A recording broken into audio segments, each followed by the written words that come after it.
Today, we're exploring Safed, a city perched high up in the mountains of the Galilee. And, it's a place with a secret, a kind of paradox that's built right into its very streets. It's a city that seems to completely defy the normal rules of how cities are supposed to grow. Let's dig in. So here's the central riddle of Safed, the thing that makes it so fascinating. In just about any other ancient city in the world, you start at the oldest part, usually the highest point, the citadel, and you walk downhill into the more modern neighborhoods. But in Safed, it's the complete opposite. As you walk down the hill, you are literally walking back in time. So how on earth is that even possible? I mean, think about it. A typical ancient city starts at the peak, right, for defense, and over hundreds of years, it expands downwards. Safed did the complete reverse. Its oldest residential areas are way down at the bottom, which means the city had to literally climb its way up the mountain over the centuries. It's a city built backwards. To solve this puzzle, here's how we're going to walk through Safed's history. First, we'll crack the riddle of its layout. Then we're going to explore the massive castle that started it all. After that, we'll uncover a golden age of mysticism that totally defined the city, witness a really pivotal battle from 1948, and finally, see how this incredible past shapes Safed's living legacy today.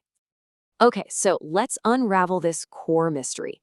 How did Safed get so inverted, where every street you walk down takes you a century back? So here's the big aha moment. It all goes back to the 13th century. The Crusaders built this enormous citadel right on the summit. It was the center of everything. But here's the thing. They didn't allow Jews or Muslims to live inside those fortress walls. So what do? Well, you settle downhill, right near the essential water springs. But then, as those communities grew, they couldn't just keep building further down. That was all agricultural land. Their only option was to build up the mountain, inching closer and closer to the very center they were locked out of. And then, eventually, that citadel at the top, it was destroyed, leaving the city with its history permanently upside down. Okay, so let's climb to the top of that mountain and see how this all kicked off. Because that citadel wasn't just some military fort. No, it was a powerful statement in a centuries-long battle of faith. It was a structure built out of pure conviction. To really get this castle, you have to understand the year it was built, 1240. In the Jewish calendar, that was the year 5000. It was the millennium. And just like any millennium, it was absolutely buzzing with intense expectation. There was this widespread belief that this was it. This was the year the Messiah would finally arrive. Now, the Crusaders, they knew all about this messianic fervor brewing in the Galilee. So, in that exact year, 1240, the Bishop of Marseille comes to Safed and builds the biggest castle in the entire Middle East. This wasn't about military strategy. It was a theological weapon. A massive, unavoidable statement in stone designed to prove to the Jewish people that their hopes for a Messiah were completely in vain. But the story doesn't stop there.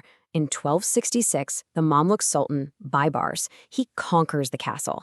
And to make his own statement, he doesn't just take it over. He builds this enormous, 60-meter-tall round tower right in the middle of it. A historian back in the 14th century said it was like the Lighthouse of Alexandria, one of the 7 wonders of the ancient world. I mean, the message couldn't be clearer.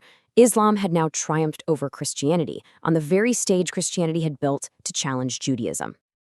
And just to make sure nobody missed the point, Baybars left his personal brand everywhere. Archaeologists have found his emblem, a lion, carved right into the gatehouse. It was a clear warning to anyone who approached. You are now entering the domain of a very, very powerful ruler. All right, now let's go back downhill and a few centuries forward to the 1500s. After the expulsion from Spain, Safed becomes the global center for this revolutionary new idea in Jewish thought. It's a spiritual golden age, and it's all about one quest, to not just wait for redemption, but to actively bring it about. The central idea that just exploded here was practical mysticism. For thousands of years, the belief was basically that you just had to sit back and wait for the Messiah to show up. But the mystics of Safed said, no, we can make it happen. They believed that through very specific spiritual actions, prayers, and just righteous living, they themselves could actually trigger redemption. The power was literally in their hands. And they had a whole roadmap worked out for how this was going to unfold. First, the Messiah would appear nearby at the tomb of the great mystic Rabbi Shimon Bar Yochai. From there, he'd journey to Safed, then go down to Tiberias, and finally make his way to Jerusalem.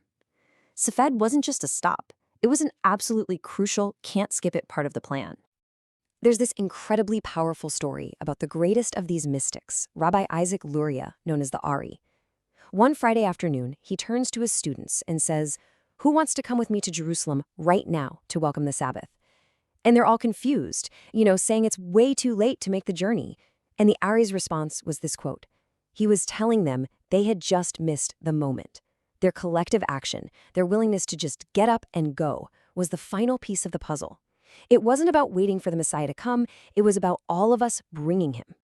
Now let's jump way forward in time. This idea that human action could shape destiny, well, it would reappear in Safed in a dramatically different way. We're going to 1948, during Israel's War of Independence, for a battle where a strange series of events and one powerful rumor led to a completely unbelievable outcome. So, to get a handle on this battle, you just have to look at the numbers. In April 1948, Safed's population was around 12,000 Arabs and only 1,200 Jews. As things got heated, the Jewish quarter found itself under siege, its residents just vastly outnumbered and outgunned. We're talking 10 to 1. The Jewish defenders had hardly any weapons, but they did have this thing, the Davidka. It was a homemade mortar that was famously terrible at hitting anything, but it had one incredible asset. It made a deafening, terrifyingly loud noise that nobody had ever heard before. And this brings us to the night of May 10th. The Jewish forces launch an attack and they fire these Davika mortars, filling the night with this incredible boom. The very next morning, a completely unseasonal torrential rainstorm breaks out. And then a rumor starts to spread like wildfire. A rumor that connected that strange sound with that strange rain. The rumor, according to historical accounts from the Jewish fighters, was that they were using atom bombs. I mean, think about it. The world had just heard about Hiroshima a few years earlier. A big boom followed by strange rain. So accounts from the time described this rumor spreading and causing absolute panic. In the aftermath, the city's Arab residents had departed.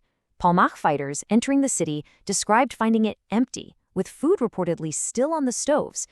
So, after centuries of theological battles, mystical revolutions, and modern warfare, what exactly is Safed today? Let's take a look at how all these different layers of history have created the city's unique living legacy.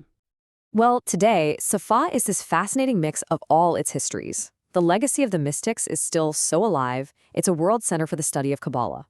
The historic Arab quarter, empty after the 1948 battle, was transformed into a now famous artist colony. And the result is this site of pilgrimage for spiritual seekers and history buffs alike. It's really a living museum, where every single alleyway tells a piece of this incredibly complex story. Which leaves us with one final thought.